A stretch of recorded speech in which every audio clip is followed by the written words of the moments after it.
뭐 상징물인데 그럼에도 불구하고 목걸이로 또 할 때도 귀걸이로 이렇게 하기도 하고 뭐 이렇게 합니다.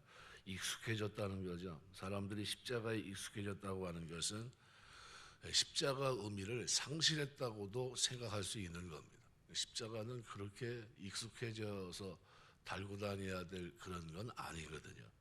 초기 기독교 신학자 가운데 오리게네스 같은 사람은 예수님의 죽음을 두고 그렇게 말합니다. 십자가에서 당한 극히 혐오스러운 죽음이라고 했습니다.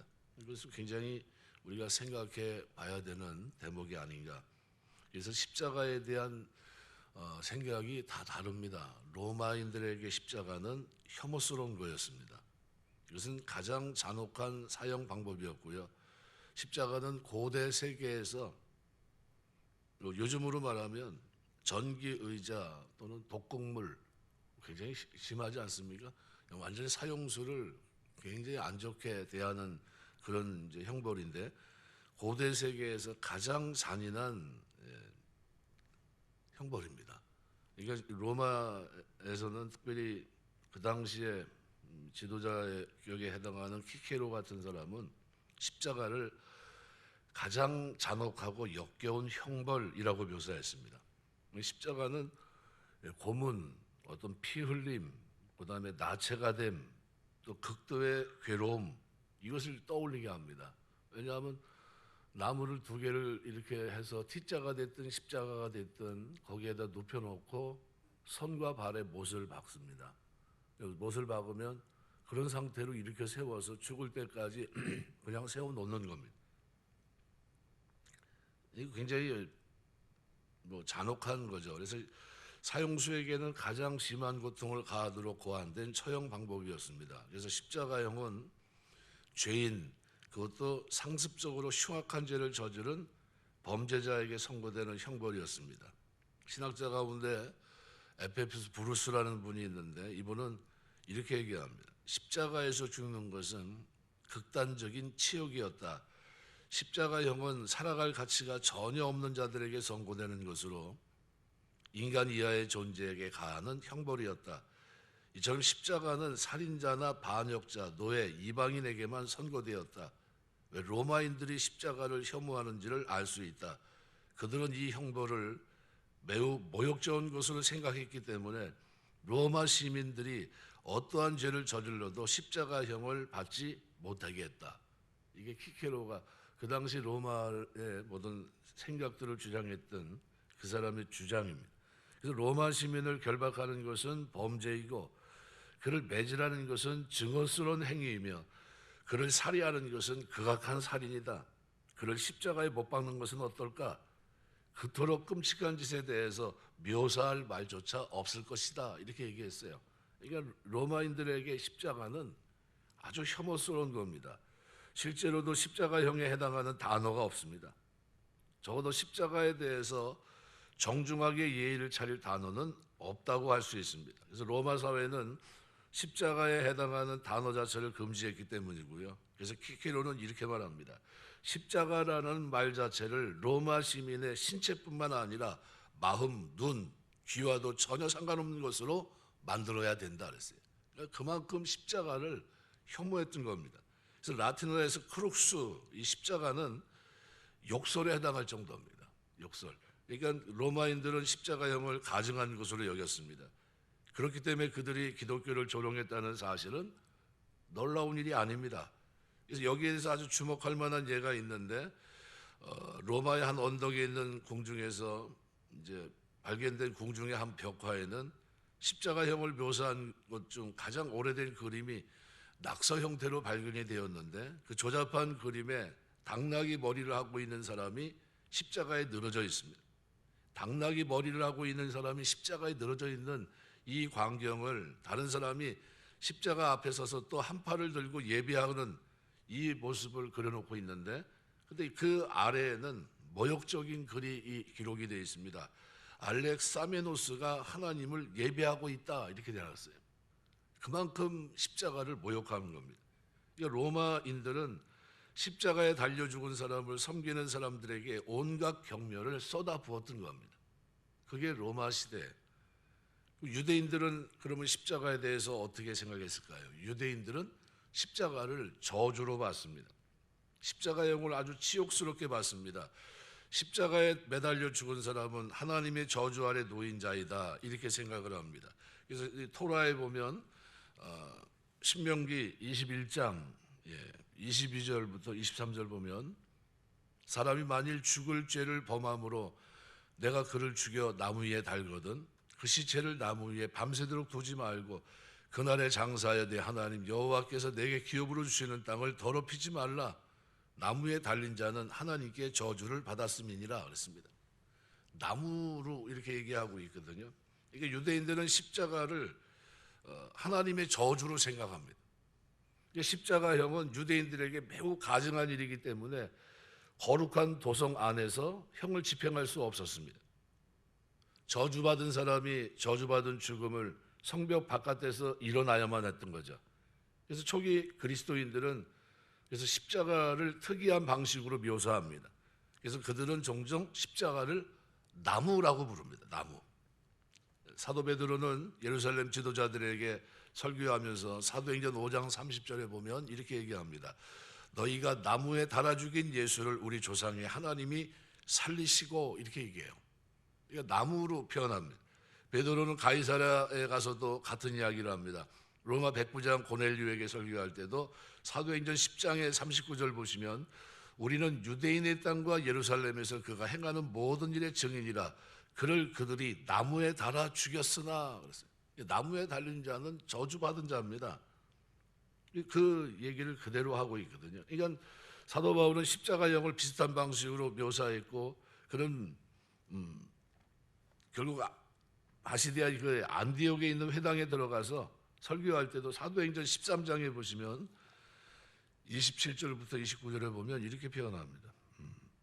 형제들아, 아브라함이 우선 너희 중 하나님을 경외하는 사람들이 이 구원의 말씀을 우리에게 보내셨거늘 예루살렘에 사는 자들이 그를 관리들이 예수와 및 안식일에 외우는 선지자들의 말을 알아듣지 못하므로 예수를 정죄하여 선지자들의 말을 응하게 하였도다. 죽일 죄를 하나도 찾지 못하였으나 빌라도에게 죽여 달라 하였으니 성경이 그를 가리켜 기록한 말씀을 다 응하게 한 것이라. 후에 나무에서 내려다가 무덤에 두었으나, 이렇게 얘기해요. 그러니까 십자가에 대해서 유대인들이 가지고 있는 개념은 뭐냐 하면 저주입니다. 십자가는 나무라고 하는 단어를 통해서 표현했는데, 나무는 구약의 저주를 떠올리게 합니다. 나무에 달린 자마다 저주를 받은 자예요. 이건 분명히 하나님은 나무에 달린 사람을 저주를 받은 자라고 말씀하셨고, 그런데 그 하나님의 아들이 십자가에 달려 나무에 달려서 그 저주를 당한 겁니다. 예수님이 죽으시기 직전 하늘은 검게 변화합니다. 마태복음 27장 26절 말씀대로 나의 하나님 나의 하나님 어찌하여 나를 버리시나이까. 우리가 잘 알고 있는 그 대목인데요. 예수님은 하나님이 버리신 십자가 위에서 하나님께 버림받는 죽임을 당합니다. 나의 하나님 어찌하여 나를 버리시나이까. 그죠? 저주받은 자의 죽음입니다. 초기 그리스도인들은 왜 예수님이 나무 위에서 돌아가셨다는 이 사실을 그렇게 민감해했냐 하면, 사실 십자가에 죽으신 것으로만도 유대인들에게는 굉장히 거슬리는 일이었습니다. 그건 저주이기 때문이죠. 그래서 순교자 유스티누스 같은 사람은 실제로 유대인 트리토와의 대화를 보면 이렇게 얘기합니다. 트리토는 하나님의 메시아가 나무에 죽으셨다는 점을 도저히 믿을 수가 없다고 거부한다. 하지만 우리는 그리스도가 그토록 수치스럽게 십자가에 달려 죽으셔야 했다는 것 자체가 의심스럽다.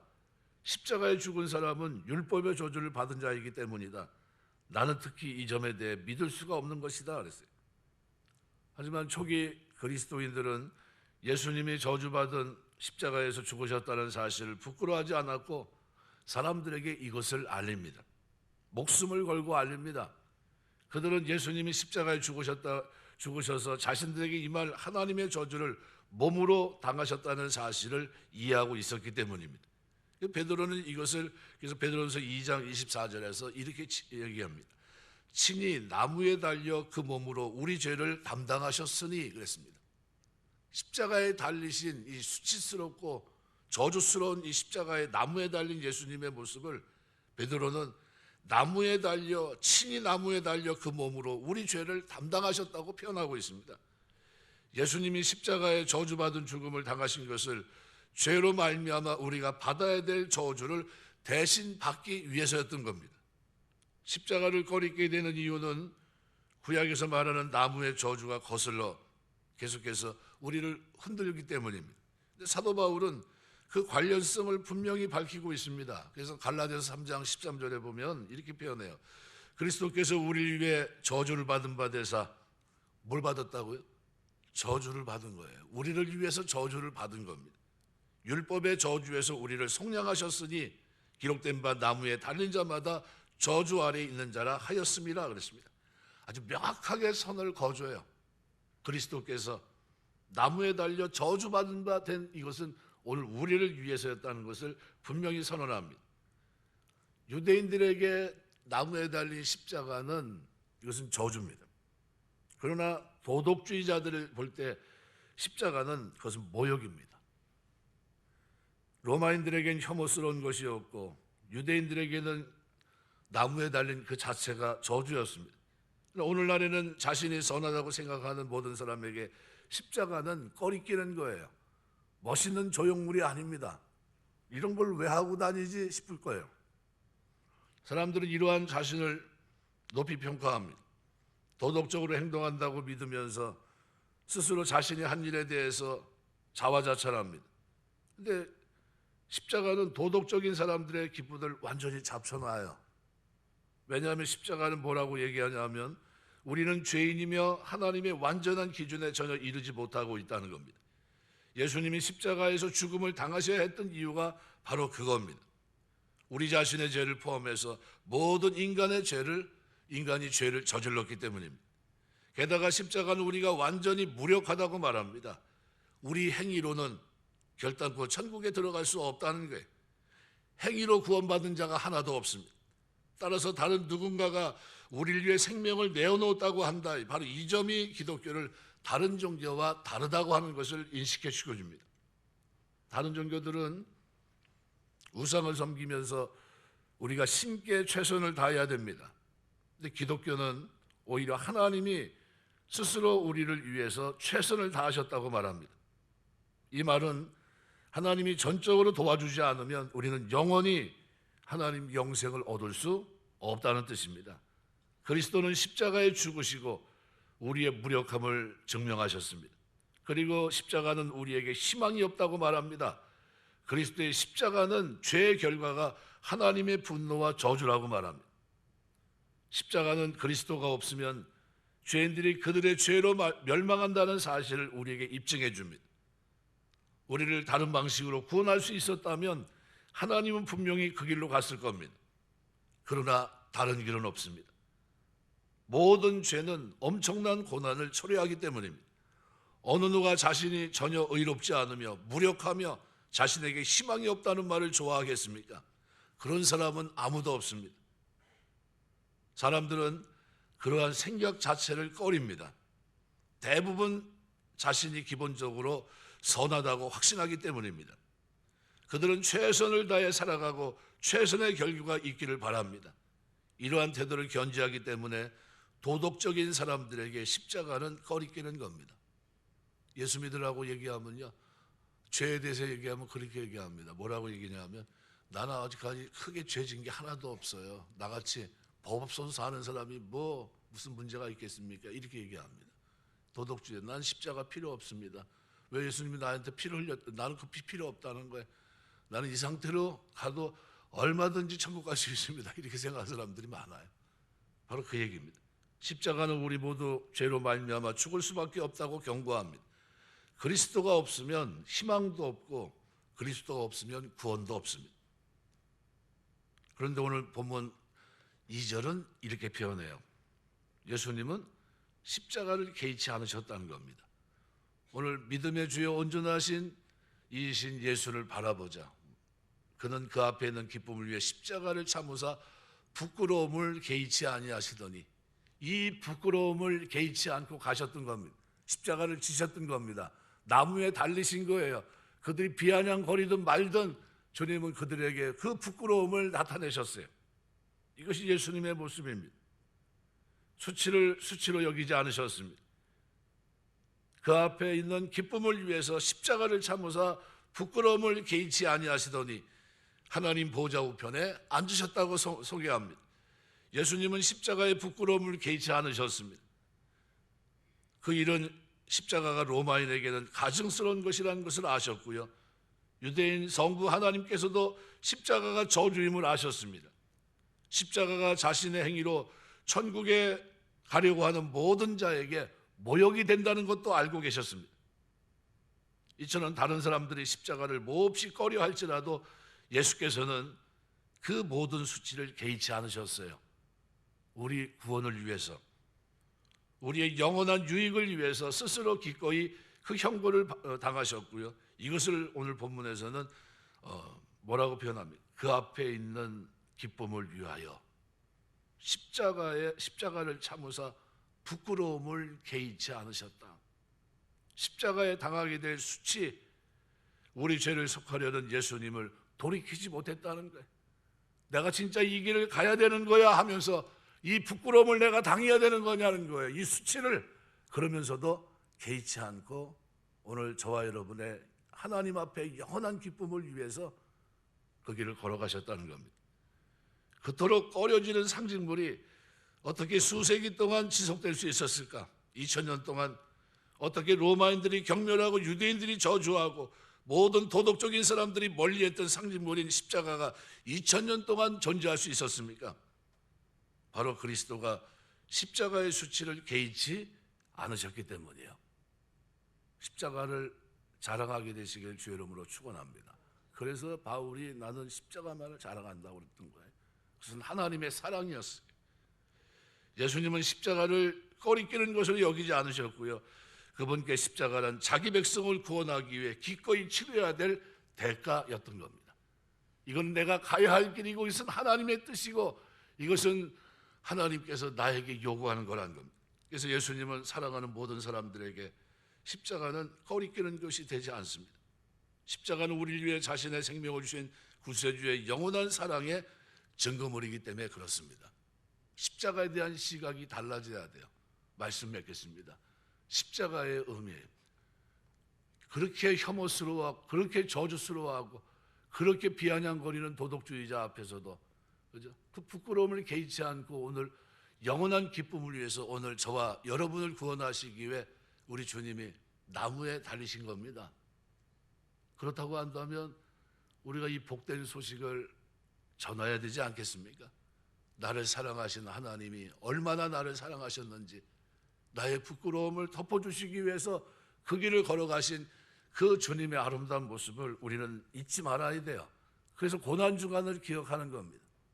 나를 구원하신 주님 앞에 이 십자가의 의미를 되짚으면서 내가 지금 정상 궤도에 있는지 가야 될 길을 걷고 있는지 하나님의 사랑에 내가 부응하고 있는지 은혜가 헛되지 않은지 이것을 돌아보는 겁니다. 살아가면서 십자가의 의미를 다시 되짚으면서 십자가는 나를 향한 하나님의 사랑이었다는 사실을 꼭 기억하시고요. 이 사랑에 부응하는 삶이 되시길 주의 이름으로 축원합니다. 기도하겠습니다.